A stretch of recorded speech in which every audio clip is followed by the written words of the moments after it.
Ada kisah menarik yang disebutkan dalam kisah Ali bin Abi Thalib radhiyallahu anhu.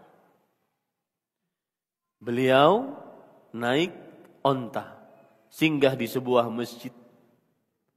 Lalu beliau mengatakan kepada seorang pemuda, jaga ini onta sampai saya datang kembali.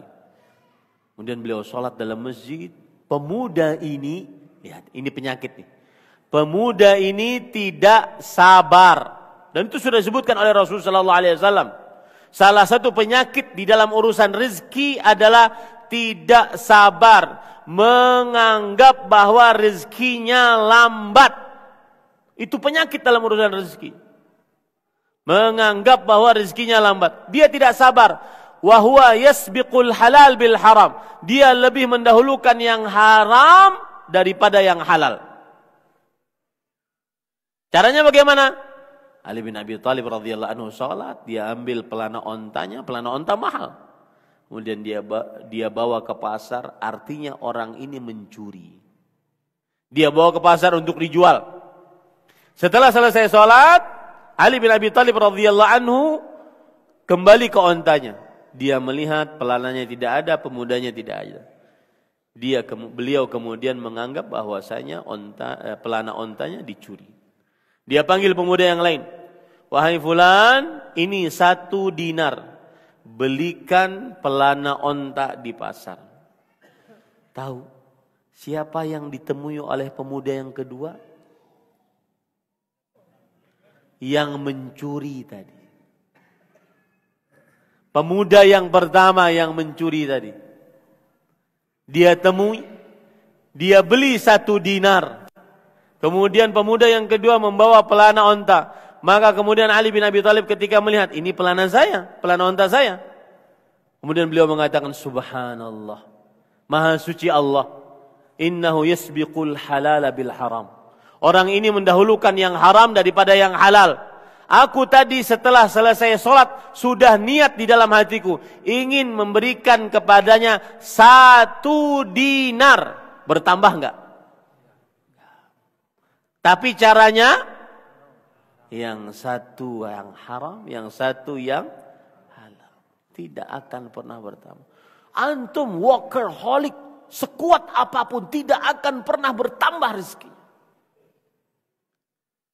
Sesuai dengan apa yang sudah Allah takar 50.000 tahun sebelum penciptaan langit dan bumi. Masalahnya kita tidak tahu rezeki kita itu takarannya berapa.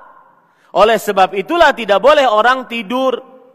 Kemudian ketika disuruh kerja, suami tidur. Ketika disuruh kerja, nanti kalau sudah takdirnya datang juga. Nggak boleh. Atau dia duduk di atas sejadah, kemudian zikir panjang. Astagfirullah, astagfirullah, astagfirullah, astagfirullah. Lihat sejadah, oh belum. Astagfirullah, astagfirullah. Nggak boleh. Harus kerja. Kenapa? Karena dia tidak tahu rezekinya berapa.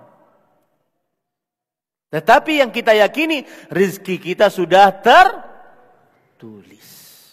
50.000 tahun sebelum penciptaan langit dan bumi. Ada perkataan sangat menarik. Dikatakan oleh para ulama salafus saleh. Di dalam kitab Hilyatul Aulia. Ini tentang rezeki. Terutama orang-orang yang kadang-kadang putus asa dalam masalah rezeki. Jodoh, pekerjaan, atau apapun yang diinginkan oleh manusia. Perhatikan baik-baik. Perkataan indah, luar biasa. Beliau mengatakan, kuntu janinan fi batni ummi. Dahulu aku sebagai janin di perut ibuku. Janin. Janin itu berarti 40 hari pertama campuran antara nutfah, air mani laki-laki dengan sel telur perempuan. Nutfah. 40 hari kedua menjadi alaqah, segumpal darah. 40 hari ketiga menjadi mudghah, segumpal daging. Setelah 120 hari, baru setelah itu Allah tiupkan ruh padanya, lalu Allah tuliskan rezekinya, ajalnya, pekerjaannya, nasibnya, malang atau beruntung. Sudah Allah takdirkan. Maka orang ini berkata, Seorang salaf mengatakan, aku dahulu di dalam perut ibuku sebagai seorang janin.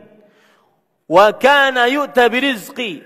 Meskipun aku janin, hanya sepotong daging, maka rizkiku terus datang. Belum bekerja tuh.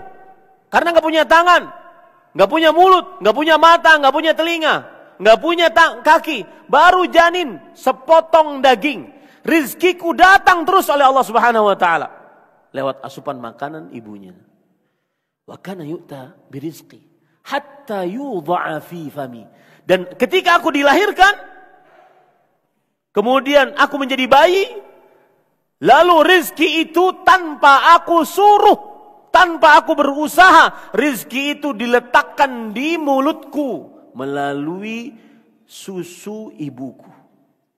Belum bekerja apa-apa.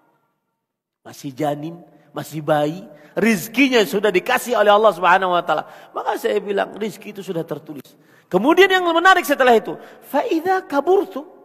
Lalu kenapa ketika aku sudah dewasa, besar, aku punya tangan, punya kaki, punya mata, punya telinga, punya lisan untuk bekerja, sa'adhanni bi rabbi. Lalu kemudian aku buruk sangka kepada Allah Subhanahu wa taala. Allah tidak memberi rezeki. Itu kan buruk sangka.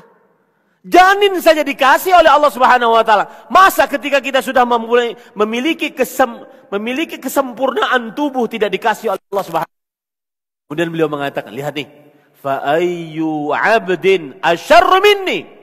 Maka hamba manakah yang lebih buruk daripada aku? Masukkan itu ke dalam kalbu masing-masing.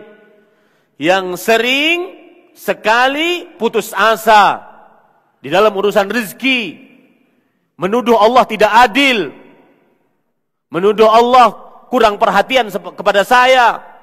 Persis yang disebutkan oleh Allah dalam surah Al-Fajr. Fa ammal insan idza mabtalahu faqadara alaihi rizquhu wa amma idza mabtalahu faqadara alaihi rizquhu fayaqulu rabbi ahanan. Manusia apabila disempitkan rezekinya oleh Allah, diberikan ujian terus-menerus, maka dia akan mengatakan, Allah ini enggak senang sama saya. Allah ini enggak adil. Allah ini tidak perhatian sama saya. Kenapa saya diciptakan dari mulai orok sampai sekarang miskin? Mana keadilanmu ya Allah? Subhanallah. Yakini baik-baik Bapak Ibu saudara-saudari, Allah telah menuliskan rezeki kita. Yang jadi permasalahan, kita cari dengan cara yang halal atau dengan cara yang haram. Dengan begitu kita tidak akan diperbudak dunia.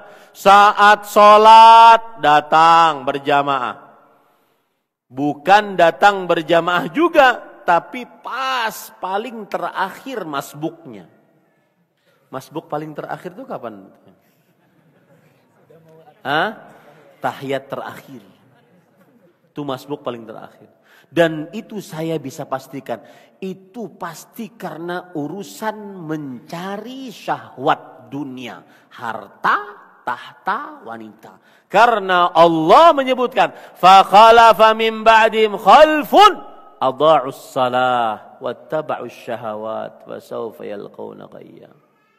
Maka akan ada orang-orang yang menggantikan setelah mereka, orang-orang yang buruk, yang melalaikan sholat. Kapan mereka melalaikan sholat? Ketika mengikuti syahwat. Coba cek diri kita, introspeksi masing-masing. Kapan kita masbuk, pasti lagi sibuk dengan dunia. Kapan kita masbuk, pasti sedang sibuk dengan dunia.